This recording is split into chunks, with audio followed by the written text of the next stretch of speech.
పెళ్లి లేదా వివాహం అనగా సమాజంలో ఇద్దరు భాగస్వామ్యుల మధ్య హక్కులు, బాధ్యతలను స్థాపించే ఒక చట్టబద్ధమైన ఒప్పందం. వివాహం నిర్వచనం వివిధ సంస్కృతుల ప్రకారం మారుతుంది, కానీ ప్రధానంగా వ్యక్తుల మధ్య సంబంధాలలో, సాధారణంగా సన్నిహిత, లైంగిక సంబంధాలలో సంతరించుకున్న వ్యవస్థ. కొన్ని సంస్కృతులలో వివాహం ఒక సిఫార్సు లేదా ఇద్దరు భాగస్వామ్యుల మధ్య లైంగిక సంబంధానికి ముందు తప్పనిసరిగా చేసుకునే ఒప్పందం. విస్తారంగా వివరించుటకు వివాహం అనేది ఒక సాంస్కృతికంగా సార్వజనీనమైన కార్యం. పెళ్లి అనే పదానికి పెళ్లి, వివాహం, పాణిగ్రహణం, కన్యాదానము, కళ్యాణము, సప్తపది అనే పలు విధములుగా అర్థములు ఉన్నాయి. ఆంగ్ల భాషలో మ్యారేజ్ అని అంటారు. ఈ పదం మధ్య ఆంగ్ల పదమైన మాయాస్ నుండి వ్యుత్పత్తి అయింది. ఈ పదం మొదటగా స 1250 నుండి 1300లలో కనిపించినట్లు తెలుస్తుంది.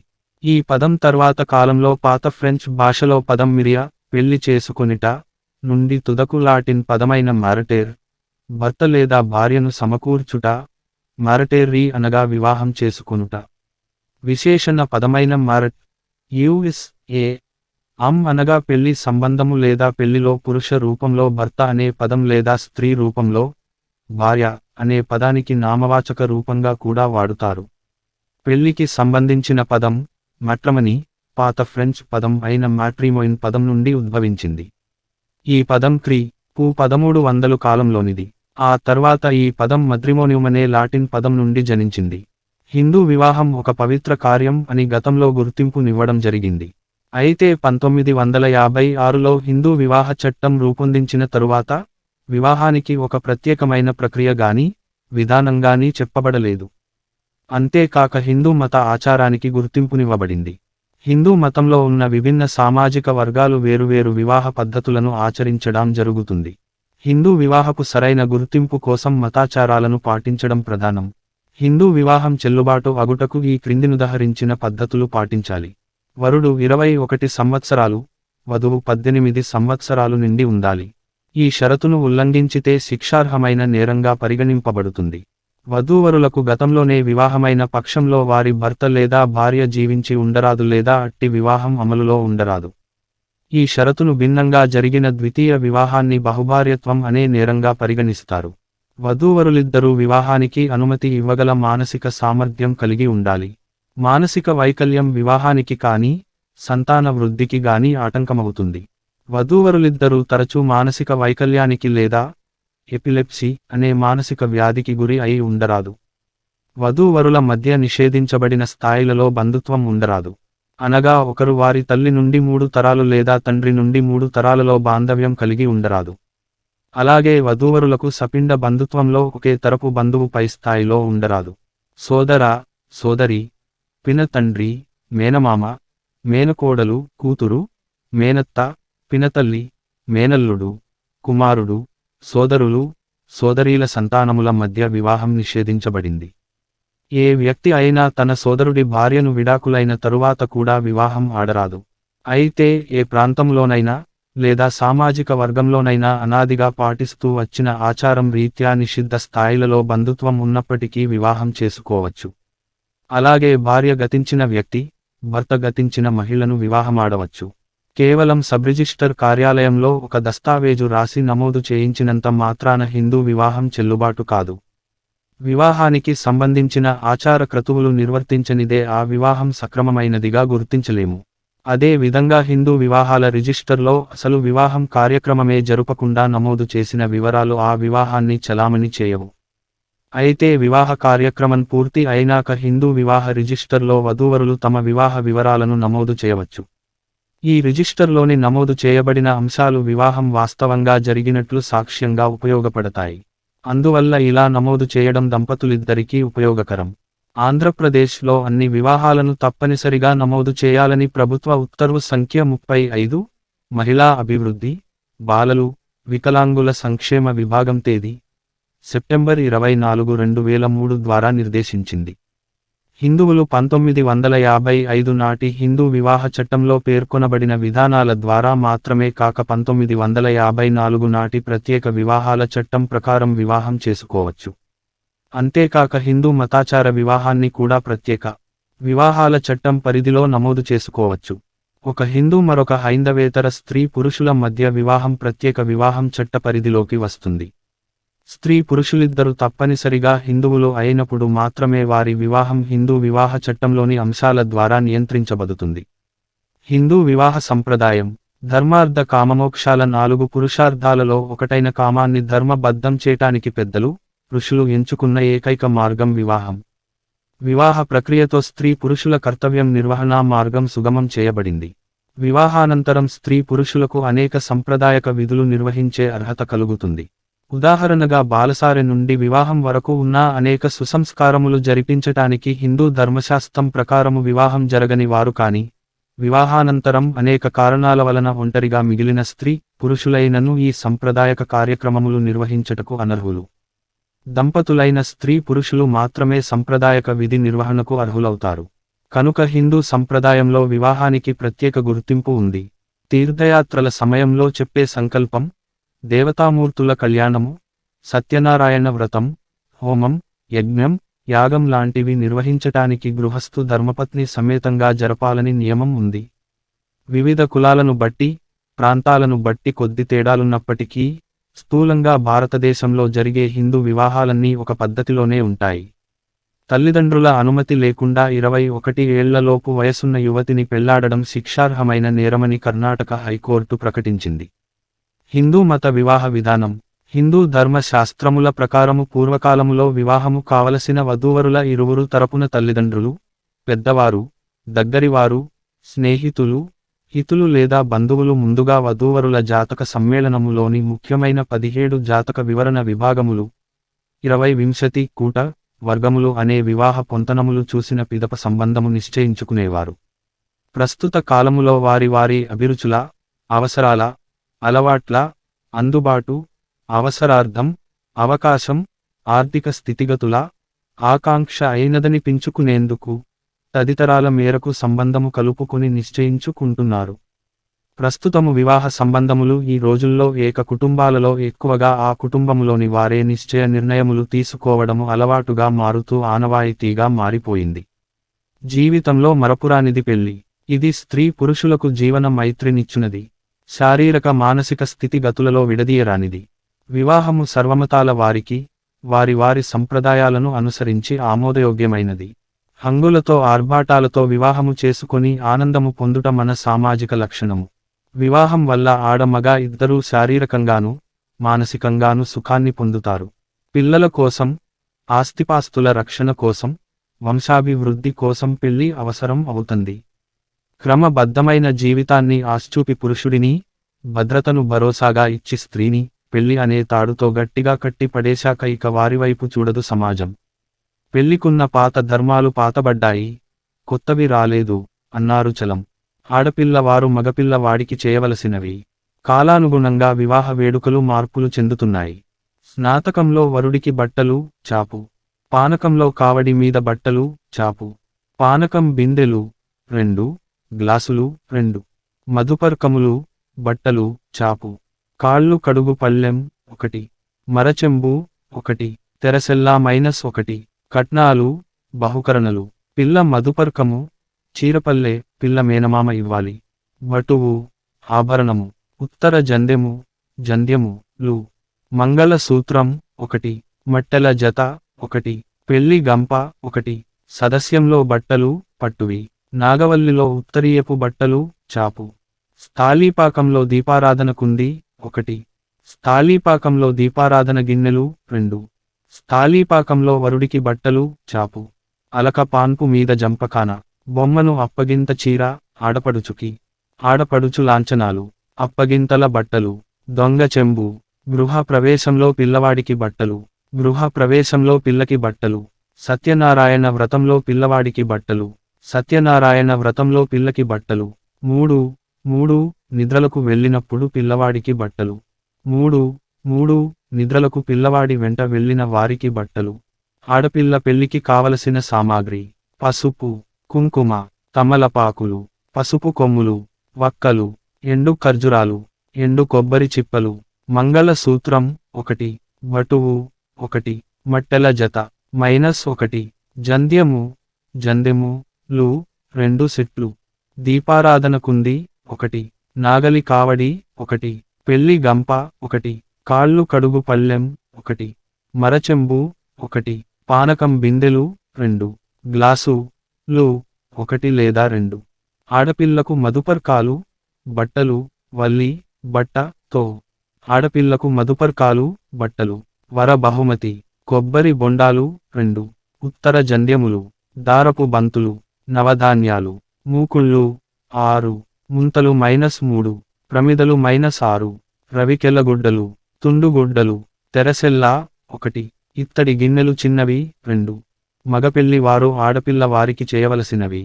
కాలానుగుణంగా వివాహ వేడుకలు పద్ధతులు తంతు మార్పులు చెందుతున్నాయి.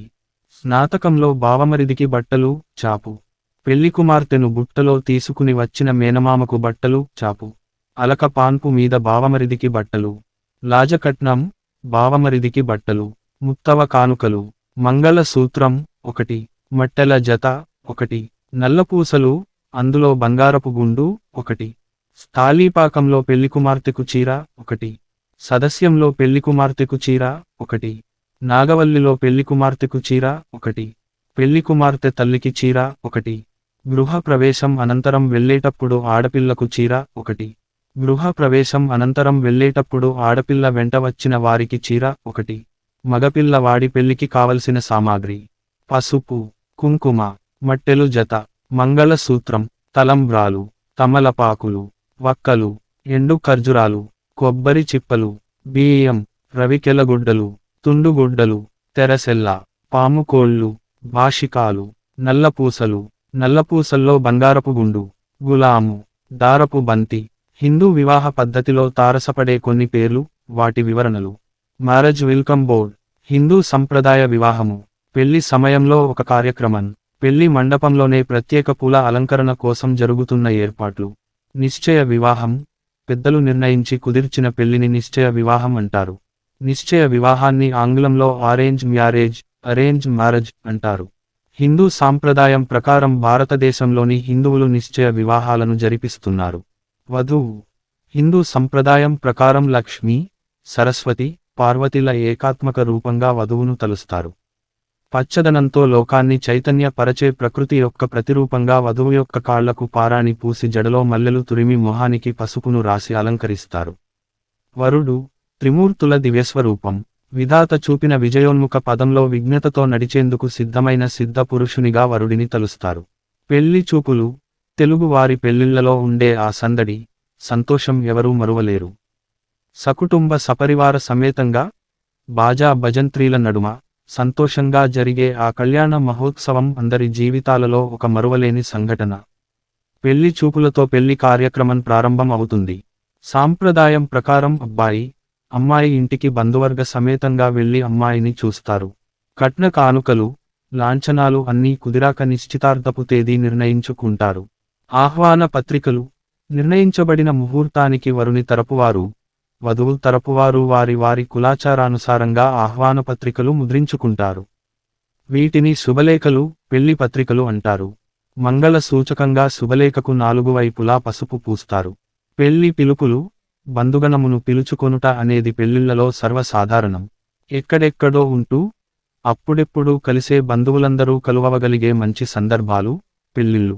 ఆ కలయికలకు వేదికగా పెళ్లివారి ఇల్లు మారిపోతుంది. సరంజామా పెళ్లి సరంజామా కొనటం అనేది పెళ్లివారి ఇండ్లలో అన్నిటికంటే పెద్ద పని. పెళ్లి అనగానే పట్టుచీరల రెపరెపలు బంగారు ఆభరణాలు ఆంగ్ల భాషలో జ్యువెలరీ అని అంటారు. దగదగలు కొత్త కొత్త వస్తువులు ఇలా అన్నీ కొత్తగా కొనుక్కుంటారు.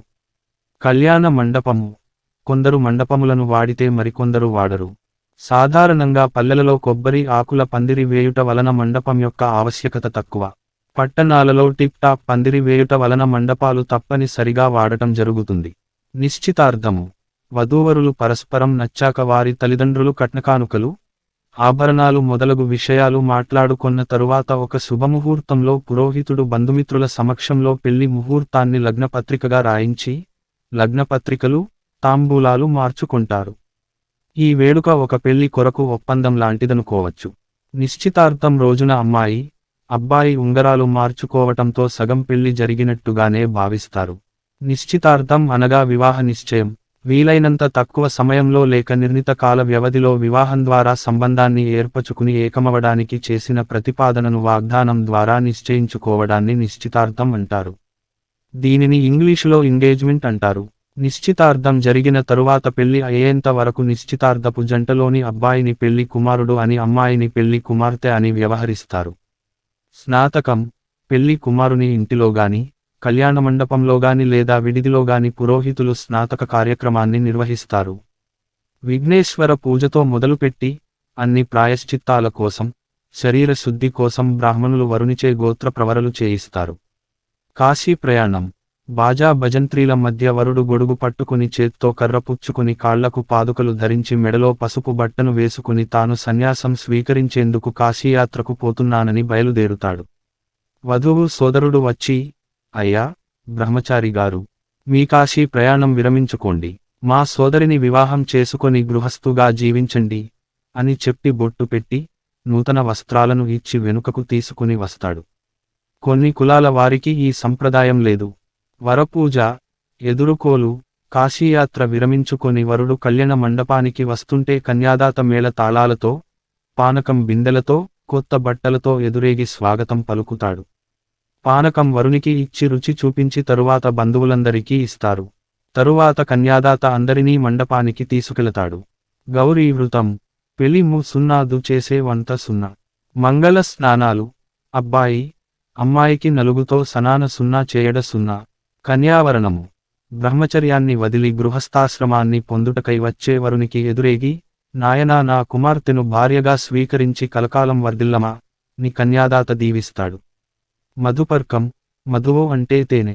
కుమార్తెకు భర్తగా వరుని ఎంపిక తరువాత అతను వధువు తల్లి తండ్రికి సంప్రదాయం అనుసరించి పుత్ర సమానుడవుతాడు.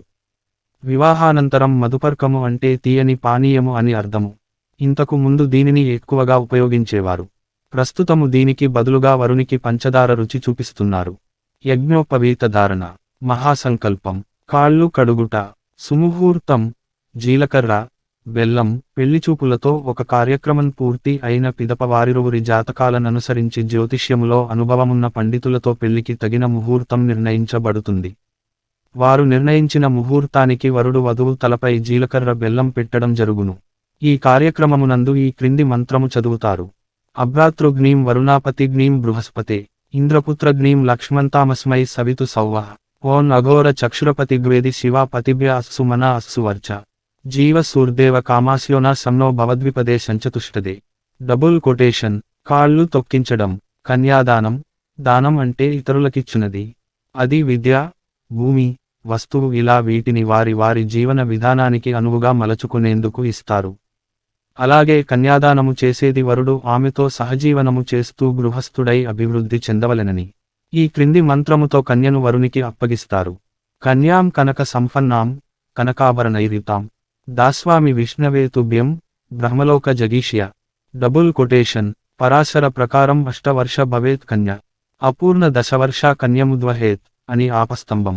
7 వర్ష భవేద్ గౌరీ, 10 వర్షాతు నగ్నికా, 12 భవేత్ కన్యా, అత ఊర్ధ్వం రజస్వలా. భవిష్య పురాణం ప్రకారం 12 ఏళ్లు దాటితే పుష్పవతి కాకున్నను సంభోగార్హత ఉంది. వర్ష 12 కాదూర్ధ్వం నస్యాత్ పుష్పం బహిర్యది అని కాశ్యప సంహిత. దీని అర్థం, ఈమె బంగారం వంటి మనస్సు కలది, కనకము వంటి శరీర ఛాయ కలది, శరీరమంతయు ఆభరణములు కలిగినది. నా పిత్రాదులు సంసారమున విజయము పొంది శాశ్వత బ్రహ్మలోక ప్రాప్తి పొందినట్టు శృతి వలన వినియున్నాను. నేను ఆ శాశ్వత ప్రాప్తి పొందుటకై విష్ణురూపుడైన నీకు నా పుత్రికను కన్యాదానము చేయుచున్నాను. మొత్తము మీద వధువు, భార్య, పురుషార్థాలైన ధర్మ, అర్థ, కామ, మోక్షములకు మూలమని కన్యాదానం చెబుతుంది. స్వర్ణ జలాభిమంత్రం, యోత్రేబంధనం, మంగళసూత్రధారణ. వివాహ సమయం నుండి స్త్రీలు మంగళసూత్రం ధరించడం భారతీయ సంప్రదాయం. ఈ ఆచారం ఈనాటిది కాదు. పెళ్లినాడు వరుడు వధువుకు తాళికట్టే సాంప్రదాయం 6వ శతాబ్దంలోనే ఆరంభమైంది. మంగళసూత్రం అనే శబ్దం సంస్కృతం నుండి పుట్టింది. సంస్కృతంలో మంగళ అంటే శోభాయమానం, శుభప్రదం అనే అర్థాలు ఉన్నాయి. సూత్రం అంటే తాడు, ఆధారమైనది అని అర్థాలు ఉన్నాయి. సాధారణంగా మంగళసూత్రాన్ని 108 సన్నని పోగులు, దారాలు కలిపి దానికి పసుపు రాసి తయారు చేస్తారు. ఇలా కలపబడిన 9 లేదా 11 కలిపి కూడా కొందరు తాళిని తయారు చేస్తారు. మంగళ సూత్రధారణ జరుగునప్పుడు ఈ మంత్రమును పఠిస్తారు. మాంగళ్యం తంతునానేనా మమ జీవన హేతున కంటే బద్నామి శుభగే త్వం జీవ శరదాం శతం. Double quotation. మంగళ సూత్రము భార్యాభర్తల శాశ్వత అనుబంధానికి గుర్తు. అది వైవాహిక జీవితాన్ని సమస్త కీడుల నుండి తొలగిస్తుందని హిందువుల నమ్మకం. శక్తి స్వరూపిణి అయిన స్త్రీ మెడలో మంగళ సూత్రము ఉన్నంత వరకు భర్తకు ఆయుషు ఉంటుందని హిందువులు నమ్ముతారు. అందుకే స్త్రీలు మాత్రమే మంగళ సూత్రాన్ని ధరిస్తారు.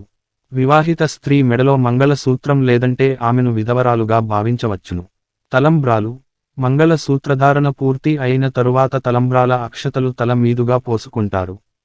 దీనినే అక్షతారోహణం అంటారు. క్షత అంటే విరుగునది, అక్షత అంటే విరగనిది. అనగా విడదీయరాని బంధము కావలనని భావము.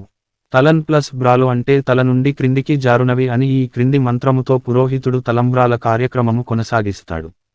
ప్రజాపతి స్త్రియాం యశః ముష్కరోయ దదాత్సపం కామస్య తృప్తిమానందం తస్యాగ్నే భాజయేహమ. Double quotation. బ్రహ్మముడి. అంగుళీకాలు తీయడం. ఉంగరాలు తీయడాన్నే ప్రధానాంగుళీయకం అంటారు. మూత కురచగా ఉండే చిన్న బిందెలో పాలు, నీళ్లు పోస్తారు. దానిలో ఒక బంగారు ఉంగరాన్ని వేసి పురోహితుడు చెప్పగానే గబాలున దానిని తీయడానికి వధూవరులు ప్రయత్నిస్తారు. దొరికిన వారు వేరొకరికి తొడుగుతారు. చూడటానికి సరదాగా కనిపించే ఇది కేవలం అప్పటిదాకా పరిచయం లేని వధూవరులకు స్పర్శ తాలూకు సాన్నిహిత్యాన్ని తెలియచేయడానికి ఉద్దేశించబడిన కార్యక్రమం. సప్తపది. పాణిగ్రహణం. 4 మంత్రాలతో వరుడు వధువు చేతిని తన చేతిలోకి తీసుకోవడం అగ్ని సమక్షంలో జరుగుతుంది. అంటే అగ్ని సాక్షిగా జరుగుతుంది. మంచి సంతానం కోసం, విధి విహితమైన కర్మలను నిర్వర్తించడం కోసం పాణిగ్రహణం చేస్తున్నానని వధువు అనడం ఈ మంత్రాల ఆంతర్యం.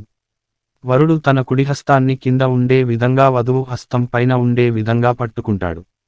కేవలం స్త్రీ సంతానాన్ని మాత్రమే కోరుతుంటే వరుడు వధువు వేళ్లు మాత్రమే పట్టుకునేవాడు.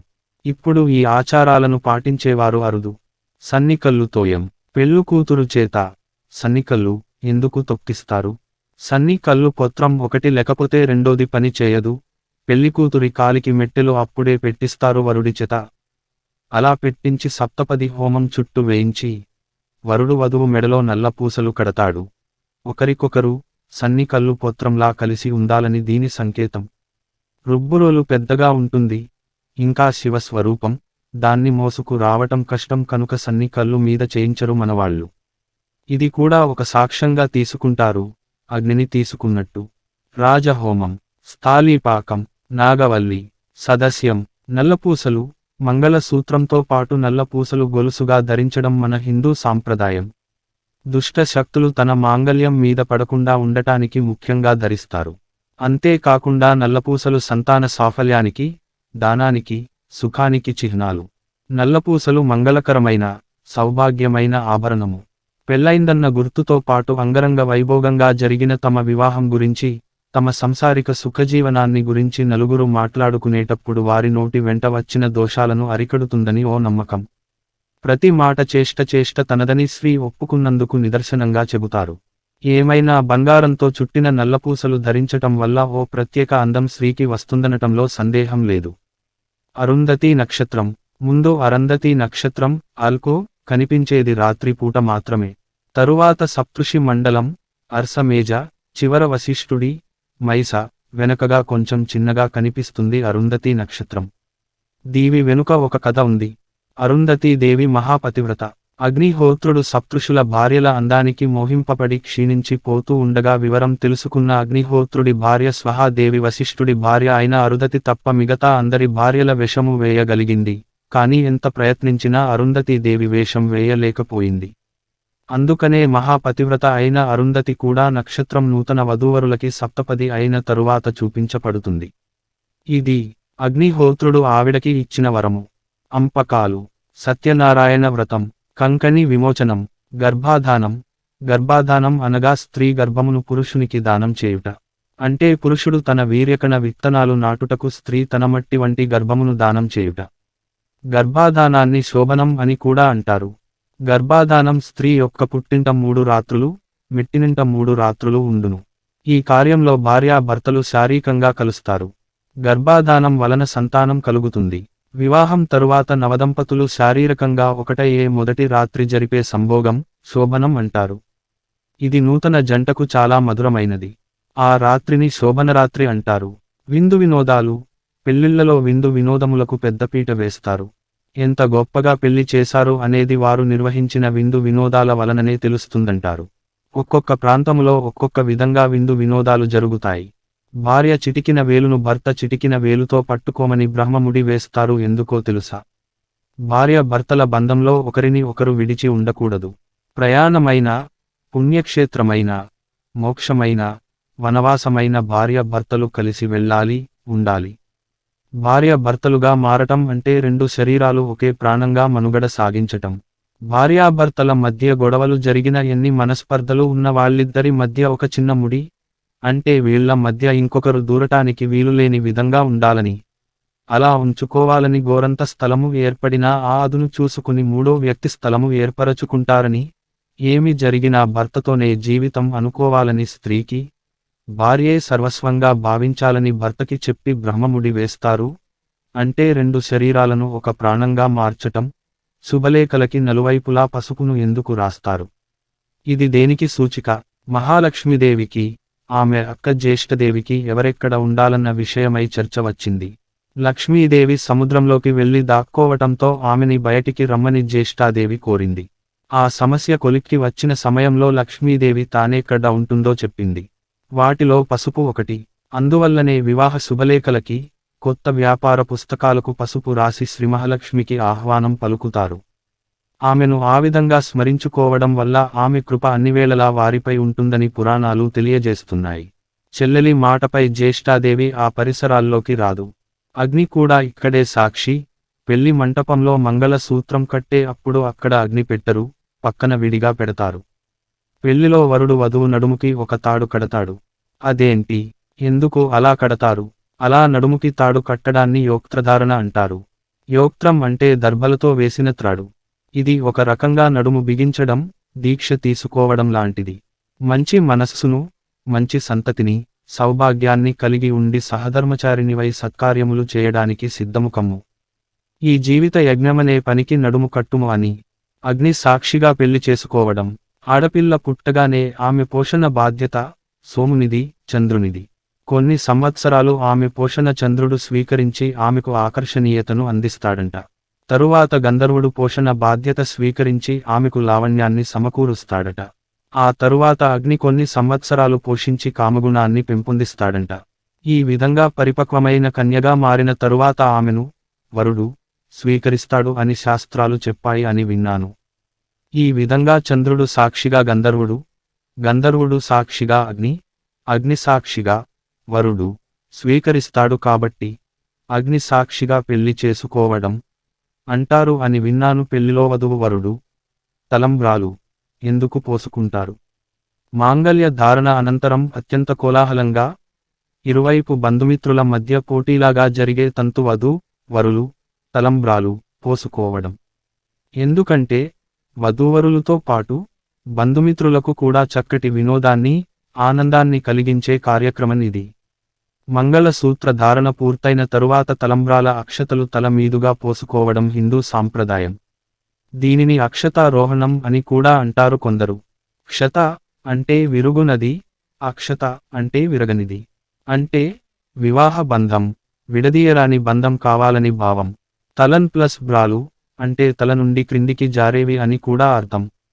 అర్థాలు ఏవైనా ఇదొక ఆనందప్రదమైన ఆచారం. వధూవరుల గృహస్థాశ్రమ జీవితం శుభప్రదంగా, మంగళప్రదంగా ఉండాలని మంగళ ద్రవ్యాలతో చేయించే పవిత్రమైన వైదిక ప్రక్రియ ఇది. పసుపు, బియ్యం, నెయ్యి, ఆవు పాలు అనే మంగళ ద్రవ్యాలతో ఈ తంతు జరిపిస్తారు. కన్యను దానం చేస్తున్నానని పలికేవాడు అగ్ని, తదాస్తు అనేవాడు వాయువు, దంపతులు చాలా బాగున్నారని అనేవాడు చంద్రుడు. ఇవన్నీ నిజమే అని వంత పలికేవాడు, ఆనందించేవాడు సూర్యుడు.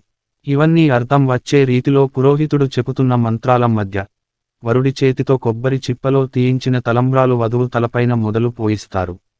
నీవలన నాకు సంతానం అభివృద్ధి చెందుగాక అని వరుడితో అనిపించుతారు.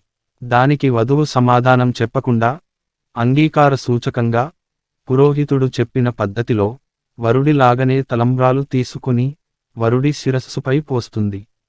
మొదటిసారి అలా పోస్తున్నప్పుడు పుట్టబోయే సంతానానికి పాల కొరకు అన్న అర్థం వచ్చే రీతిలో నా పశు సంపద అభివృద్ధి చెందుగాక అని వధువుతో అనిపించుతారు. దీనికి అంగీకార సూచకంగా వరుడు తలంబ్రాలు పోయాలి. ఇలా 3 పర్యాయాలు ఇలాంటి అర్థస్ఫూర్తిగల మంత్రాల చదువుతుంటే వధూవరులు తలంబ్రాలు పోసుకుంటారు. చివరికి అదొక పోటీలాగా ఒకరి శిరస్సుపై మరొకరు పోసుకోవడం ఇటీవలి కాలంలో ఆచారంగా మారింది.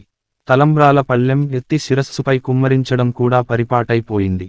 ఈ తంతు ముగిసిన తర్వాత బ్రహ్మముడి వేడుక జరుగుతుంది. వధువు చీరె కొంగు అంచును వరుడి ఉత్తరీయం అంచుకు కలిపి ముడివేస్తారు. బ్రాహ్మణుల ఆశీర్వచనాలను దంపతుల కొంగులలో ముడివేయడం అనే భావన ఉందిందులో. ఇక నుంచి ఇరువురు కలిసి మెలిసి అన్ని కార్యక్రమాలు నిర్వహించాలని, ఇంటి యజమానురాలు గా అన్ని బాధ్యతలు స్వీకరించి నీ ఇంటిని నువ్వే చక్కదిద్దుకోవడానికి రమ్మని వేదమంత్రాల ద్వారా వధువుని కోరుతాడు వరుడు. వివాహం వల్ల భార్యాభర్తలు కలిసి మెలిసి ఒకరికొకరు తోడుగా ఉండాలని సమాజం ఆశిస్తుంది. వివాహం నిలబడటానికి భార్యాభర్తలు ఒకరి నుండి మరికరు వేరు కారాదు. అయితే దంపతులలో ఎవరైనా సరైన కారణం లేకుండా మరికరిని వదిలి దూరమైతే బాధిత్ భర్త లేదా భార్య కోర్టు ద్వారా తమ వైవాహిక సంబంధాల పునరుద్ధరణ కోసం దావా దాఖలు చేయవచ్చు. అయితే తప్పు చేసిన వ్యక్తి ఇలాంటి పరిహారం తీసుకోవడానికి వీలులేదు. హిందూ వివాహం విడాకులు. హిందూ వివాహాన్ని నిలబెట్టడానికి ప్రత్యేక శ్రద్ధ చూపించడమే కాక వైరుధ్య భావాలున్న దంపతులను కలిపి కాపురం చేయించేందుకు గట్టి ప్రయత్నం చేయాలి. అయినప్పటికీ దురదృష్టవశాత్తు కొన్ని వివాహాలు విఫలమవుతుంటాయి. అందుకు చట్టం కొన్ని కారణాలను పేర్కొని ఆ కారణాలు రుజువైన సందర్భంలో మాత్రమే విడాకులను మంజూరు చేస్తుంది. వివాహానంతరం దంపతులిద్దరిలో ఎవరైనా వేరొకరితో అక్రమ లైంగిక సంబంధాలు కలిగి ఉండటం, భార్య లేదా భర్త పట్ల తన క్రూర ప్రవర్తన ద్వారా దైహిక, మానసిక వేదన కలిగి ఉండటం, ఒకరు మరొకరిని వరుసగా 2 సంవత్సరాల పాటు విడిచిపెట్టడం, హిందూ మతం నుండి మరొక మతానికి మారటం, లేదా దంపతులలో ఎవరైనా మానసిక వైకల్యం కలిగి ఉండడి, కలిసి జీవించడం దుర్లభం కావడం వంటి కారణాలతో బాధిత భర్త లేదా భార్య విడాకులను మంజూరు చేయమని కోర్టును ఆశ్రయించవచ్చు. అంతేకాక దంపతులిద్దరూ పరస్పర అంగీకారంతో విడాకులు పొందడానికి హిందూ వివాహ చట్టం వెసులుబాటు కల్పించింది. దంపతులు కనీసం ఒకేడాదికి పైగా వేరువేరుగా జీవిస్తూ ఇక కలిసి వైవాహిక జీవితం గడపటం కష్టసాధ్యమనే కారణంతో ఉభయులు అంగీకరించిన మీదట వివాహాన్ని రద్దు చేయమని కోర్టును కోరవచ్చు. ఇలాంటి దరఖాస్తును వివాహం అయిన సంవత్సరము తరువాత మాత్రమే దాఖలు చేయాలి. దరఖాస్తు దాఖలు చేసిన తరువాత 6 నెలల పాటు వేచి ఉండి తరువాత మాత్రమే విడాకులు పొందవచ్చు. ఈ మధ్య కాలంలో వారి కాపురం చక్కదిద్దబడటానికి అవకాశం ఉంది. హిందూ వివాహ పద్ధతులు. ప్రధానముగా హిందువులలో 4 విధానలైన వివాహ పద్ధతులున్నాయి. అవి: 1. బ్రహ్మీ వివాహం, 2. గాంధర్వ వివాహం, 3. క్షాత్ర వివాహం, 4. రాక్షస వివాహం. బ్రహ్మీ వివాహం ఋషి సాంప్రదాయ బద్ధమైన బ్రాహ్మీ వివాహం ఆర్య సమ్మతమైన వివాహము. వధూవరుల కుల పెద్దలు, తల్లిదండ్రులు అనుమతించి అంగీకరించి, ఆశీర్వదించి వైదిక విధితో ఆచారయుక్తముగా జరిపించిన వివాహము అని అంటారు. ఇది సనాతనమైనది, సర్వజన సమ్మతమైనది, సత్సంప్రదాయము. గాంధర్వ వివాహం. గాంధర్వ వివాహం యువతీ యువకులు ఇద్దరూ యుక్త వయస్సు గలవారయ్యుండి, మంచి చెడుల విచక్షణ కలిగి ఉండి, ఒకరినొకరు ఇష్టపడి, పెద్దల అంగీకారం గాని ప్రమేయము లేకపోయినా తమంత తాముగా రహస్యముగా వివాహం చేసుకొనడాన్ని గాంధర్వ వివాహము అని అంటాము. పూర్వము శకుంతల దుష్యంతుల వివాహము ఈ విధముగానే జరిగినట్టు చెప్పబడుతుంది. పూర్వము గంధర్వులు, రాజులు, చక్రవర్తుల ఈ విధమైన వివాహము చేసుకునేవారు. క్షాత్ర వివాహం. కన్యామణి అంగీకారం ఉన్నా లేకున్నా, కన్య తరపు వారి పెద్దల అనుమతి లేకుండా వరుడు తన శౌర్య సాహసాలను ప్రదర్శించి కన్యను బలాత్కారంగా ఎత్తుకెళ్లి తన స్వజనుల సమక్షములో వివాహం చేసుకోవడాన్నే క్షాత్ర వివాహం అంటారు. ఇది వివాహ పద్ధతి. కేవలం ఒక క్షత్రియ వర్ణమునకు చెందిన వరుడు ఇంకొక క్షత్రియ వర్ణమునకు చెందిన కన్యను లేక కన్యలను మాత్రమే ఈ పద్ధతిలో చేసుకొనుటకు అవకాశం ఉంది. ఇతర వర్ణాల వారికి ఈ వివాహ పద్ధతి నిషిద్ధము. రాక్షస వివాహం. అన్ని వివాహ పద్ధతులలో ఈ వివాహ పద్ధతి అతి నీచమైనదిగా పెద్దలు నిర్ణయించినారు. ఈ పద్ధతిలో వివాహమునకు బ్రాహ్మణ, వైశ్య వర్ణముల వారికి అనుమతి లేదు. ఈ పద్ధతిలో ఎవరికీ తెలియకుండా, దొంగచాటుగా మోసపూరిత ఆలోచనతో, కన్య యొక్క ఇష్టాయిష్టముల ప్రమేయము లేకుండా, కన్యను అపహరించి తీసుకునిపోయి బలవంతముగా వివాహం చేసుకోవటం రాక్షస వివాహం. శూద్ర, క్షత్రియ వర్ణాల వారు మాత్రమే ఈ విధముగా వివాహము చేసుకోనుటకు అర్హులు. వారికి మాత్రమే ఈ రకమైన వివాహము చెల్లుబాటు అవుతుంది. సప్తపది, సఖా సప్తపదాభవ అనా ఇద్దరు 7 అడుగులు కలిసి నడిస్తే మిత్రత్వం కలుగుతుందని శాస్త్రం. వరుడు వధువు నడుముపై చేయి వేసి దగ్గరగా తీసుకొని అగ్నిహోత్రమునకు దక్షిణపైవున నిలబడి తూర్పు 7 దిక్కు వైపుగా ఇద్దరూ ముందుగా కుడి అడుగు పెట్టి 7 అడుగులు నడవాలి. ఒక్క అడుగుకి ఒక్కొక్క అర్థం వచ్చే మంత్రం చెపుతాడు పురోహితుడు. 1. మొదటి అడుగు ఏకం ఇషే విష్ణు త్వా అన్వేతు. ఈ మొదటి అడుగుతో విష్ణువు మనిద్దరినీ ఒక్కటి చేయుగాక. 2.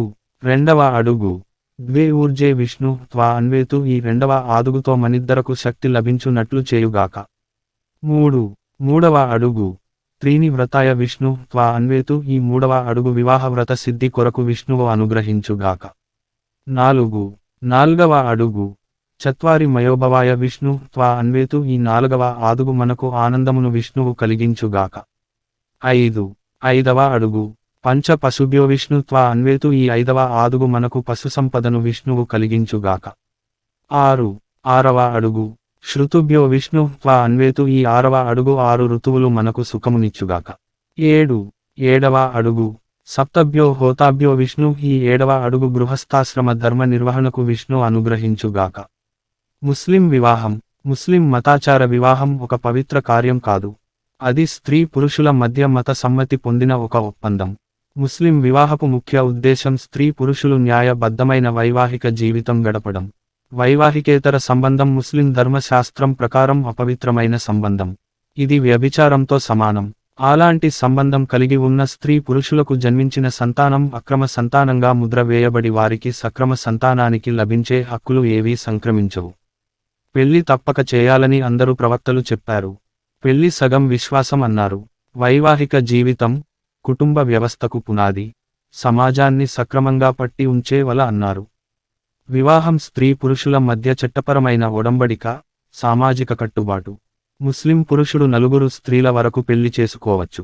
ముస్లిం స్త్రీ మాత్రం ఒకే పురుషుడిని చేసుకోవాలి. ముస్లిం వివాహ చెల్లుబాటుకు ముఖ్య షరతులు. న్యాయ సమ్మతమైన ముస్లిం వివాహానికి ఎటువంటి ప్రత్యేకమైన మతపరమైన కార్యక్రమాలు, క్రతువులు ఉండవు. యుక్త వయస్సు వచ్చి వివాహ ఒప్పందానికి అంగీకరించగలిగే ప్రతి వ్యక్తి వివాహానికి అర్హులే. యుక్త వయస్సు అంటే 15 సంవత్సరాలు వయస్సు కలిగి ఉండటం. మైనర్ ముస్లిం బాలికకు వివాహం జరపడానికి ఆమె సమీప సంరక్షుడి అనుమతి అవసరం. బాల్య వివాహాల చిరోదక చట్టం 1978 ముస్లిం మతస్థులకు కూడా వర్తిస్తుంది. దీని ప్రకారం బాలికలకు 18 సం.లు, బాలురకు 21 సం.లు కనీస వివాహ పరిమితిగా నిర్ణయించబడింది. ఈ షరతును ఉల్లంఘించటం శిక్షించదగిన నేరం. ముస్లిం వివాహం చెల్లుబాటు కావడానికి ముఖ్యమైన షరతు ఒకరిచే వివాహ ప్రతిపాదన మరొకరిచే అనుమతి. ఈ అనుమతి ప్రక్రియ ఇద్దరు మతిస్థిమితం కలిగిన వ్యక్తుల సమక్షంలో ఒకే సమావేశంలో జరగాలి. ఈ ప్రక్రియలో వివాహ ఒప్పందానికి జరిపే సంభాషణ స్పష్టంగానూ ఎటువంటి అపోహలకు తావు ఇవ్వనిదిగానూ ఉండాలి. ఈ ఒప్పందం సమయంలో వరుడు వధువుకు మెహర్ చెల్లింపుకు అంగీకరించాలి. ఈ చెల్లింపు ఉద్దేశం భార్య పట్ల భర్తకున్న గౌరవాన్ని ప్రకటించడా. మెహర్ నగదు రూపంలో గాని, ఆస్తి రూపంలో గాని ఉండవచ్చు. మెహర్ చెల్లించే ఒప్పందం ముస్లిం వివాహం చెల్లుబాటు కావడానికి మరొక ముఖ్య అంశం. ముస్లిం విగ్రహారాధన, అగ్ని ఆరాధన అవలంబించే వారిని వివాహం చేసుకోరాదు. అలాగే తన భార్య తరపు పైస్థాయి క్రింది స్థాయి వారసులను పూర్వీకులను లేదా వారి సంతానాన్ని వివాహం చేసుకోరాదు. పెంపుడు బిడ్డలను వివాహం చేసుకోవడం నిషిద్ధం. ఒక ముస్లిం స్త్రీకి 2 సం.లు వయసులోపు గల బిడ్డ తల్లి పాలు పొందగలగడం వల్ల పెంపుడు బిడ్డగా చెప్పబడుతోంది. అయితే ఒక ముస్లిం వ్యక్తి తన తల్లి వద్ద పాలు త్రాగిన పెంపుడు సోదరిని పెళ్లి చేసుకోవచ్చు. మత పవిత్ర గ్రంథం భార్యత్వాన్ని నిషేధించినప్పటికీ కొన్ని మినహాయింపులు ఇవ్వబడ్డాయి. వైవాహిక హక్కుల పునరుద్ధరణ. దంపతులలో ఒకరు మరొకరిని సరైన కారణం లేకుండా విడిచి వేరుగా జీవిస్తున్నట్లయితే బాధిత భార్య లేదా భర్త కోర్టులో దాంపత్య జీవనం పునరుద్ధరణ కోసం దావా దాఖలు చేయవచ్చు. ఇలాంటి దావాను భర్త దాఖలు చేసినట్లయితే భార్య ఈ క్రింది విధాలుగా తన వాదనలను కోర్టులో విన్నవించుకొని తను భర్తతో ఏ కారణం చేత కాపురం చేయలేకపోతున్నదో విశదీకరించవచ్చు. ఈ కారణాలు: భర్త క్రూర ప్రవర్తన వల్ల భార్యకు ప్రాణభయం కలగడం, భర్త తన దాంపత్య బాధ్యతలను నిర్వర్తించలేకపోవడం, వివాహం సక్రమంగా జరగక చెల్లుబాటు కాకపోవడం, భర్త మతం నుండి వెలివేయబడటం, భర్త భార్యకు చెల్లించాల్సిన మెహర్ చెల్లించకపోవడం. పై కారణాలలో క్రూరత్వం అంటే భర్త భార్యకు దైహికమైన, మానసికమైన బాధలు కలుగజేయటం తద్వారా ఆమె ప్రాణ భయానికి లోనవ్వడం లేదా ఆమెకు ఆరోగ్య భంగం కలగడం వంటి చర్యలు. దాంపత్య జీవిత పునరుద్ధరణ కోసం బాధిత దంపతులలో ఎవరైనా సమీపంలోని కుటుంబ న్యాయస్థానం, అట్టి న్యాయస్థానం లేనిచోట సాధారణ సివిల్ కోర్టును ఆశ్రయించవచ్చు. ముస్లిం వివాహం, విడాకులు. ముస్లిం వివాహం రద్దు కావడానికి భార్యాభర్తల వైవాహిక సంబంధానికి ముగింపు పలకడానికి 3 విధానాలు అమలులో ఉన్నాయి. అవి: తలాక్. దీని ద్వారా భర్త ముస్లిం మతాచారం ప్రకారం జరిగిన వివాహంలోని భార్యకు విడాకులు ఇవ్వవచ్చు. ఒప్పందం. భార్యాభర్తలు స్వచ్ఛందంగా రాసుకున్న ఒక ఒప్పందంలో భార్య తన మెహర్ను లేదా తనకు చెల్లించవలసిన మెహర్ను వదులుకొని వివాహ రద్దుకు అంగీకరించటం. Court decree. ముస్లిం వివాహాల రద్దు చట్టం 1939 ప్రకారం కోర్టుల ద్వారా విడాకుల డిక్రీని పొందవచ్చు. తలాక్ విధానంలో పెళ్లి రద్దు కావటానికి పవిత్ర ఖురాన్లో ధర్మ ప్రవచనం చేయడం జరిగింది. దీని ప్రకారం సరైన కారణం ఉండి తలాక్కు పూర్వమే భార్యాభర్తల మధ్య వారి కుటుంబాల నుండి చెరొకరు ఎంపిక చేసిన 2 అంధ్యవర్తుల ద్వారా సమస్యను రాజీ పరిష్కారం కోసం ప్రయత్నం జరిపి ఉండాలి. ఆ ప్రయత్నం విఫలమైతే తలాక్ చెల్లుబాటవుతుంది. తలాక్ అనేది నోటి మాట ద్వారా గానీ లిఖితపూర్వకంగా గానీ ప్రకటించాలి. దీనికి ప్రత్యేకమైన నమూనా అంటూ ఏమీ లేదు. క్రైస్తవంలో వివాహము అన్ని విషయముల కంటే ఘనమైనది అని పరిశుద్ధ గ్రంథమైన బైబిల్, హెబ్రీయుల పుస్తకంలో 13వ అధ్యాయం 4వ వచనంగా వ్రాయబడింది. మత పెద్దలచే వివాహం జరపడం. విధానం: వివాహ నమోదు. రిజిస్టర్ వివాహం చేసుకోవాలనే యువకులకు 18 సంవత్సరాలు వయస్సు నిండి ఉండాలి. ఇద్దరు వివాహ సమయంలో పెళ్లి చేసుకుంటున్న ఫోటో ఉండాలి. వివాహం చేసుకుంటున్న యువకుని జనన ధృవీకరణ పత్రం ఏదైనా ప్రభుత్వ కార్యాలయం నుంచి జారీ చేసినదై ఉండాలి. పెళ్లి చేసుకునే వారి ఓటరు కార్డు లేదా ఆధార్ కార్డు లేదా ఇతర ధృవీకరణ పత్రాలు జత చేయాలి. వధూవరుల పెళ్లి గ్రామ పెద్దల సమక్షంలో జరిగి ఉంటే సాక్షుల వివరాలు వారి ఓటరు కార్డు లేదా ఆధార్ కార్డు వివరాలు జత చేయడంతో పాటు రిజిస్టర్ సమయంలో వారు హాజరు కావాల్సి ఉంటుంది. కుల ధృవీకరణ పత్రం జారీ చేయడం వల్ల ప్రభుత్వం ప్రకటించిన ఆదర్శ వివాహాలకు ఇచ్చే నగదు ప్రోత్సాహం నూతన వధూవరులకు అందే అవకాశం ఉంటుంది. కులాంతర వివాహం అయితే కుల ధృవీకరణ పత్రాలు జత చేయాలి.